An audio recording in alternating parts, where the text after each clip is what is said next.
Wendy Williams says rappers shouldn't boycott Sweden over $AP Rocky. Wendy Williams, the popular American television host, recently made controversial comments regarding the boycott of Sweden by rappers over the imprisonment of $AP Rocky. The rapper was detained in Sweden in 2019 after being involved in a street fight, and his case became a cause célèbre in the music world, with many artists calling for his release and boycotting the country. However, Wendy Williams has argued that such a boycott is unnecessary and unproductive. In a segment on her talk show, Williams said that rappers should not boycott Sweden, but instead should use their platform to educate themselves and others about the country's justice system. She argued that Sweden has a fair and just system, and that the imprisonment of $AP Rocky was a result of his own actions. Williams' comments have sparked a heated debate online, with many accusing her of being insensitive to the plight of black men who are unfairly treated by the justice system. However, others have defended her, arguing that the boycott isn't an effective way of bringing about change, and that education and dialogue are more productive methods. There is no doubt that the justice system in Sweden is highly regarded, with a focus on rehabilitation rather than punishment.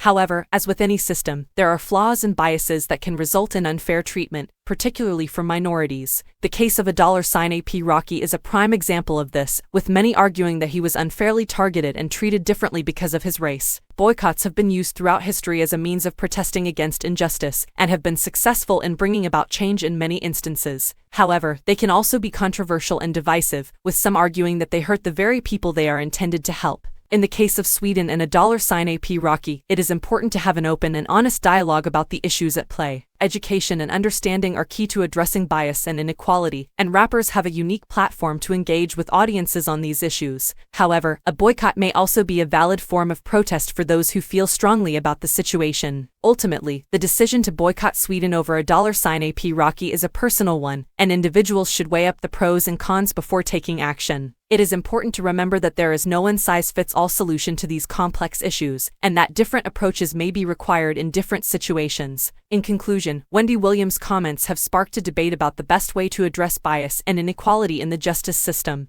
While a boycott may be a valid form of protest, education and dialogue are also important tools in effecting change. It is up to individuals to decide which approach is most appropriate for them, and to continue the conversation about these important issues.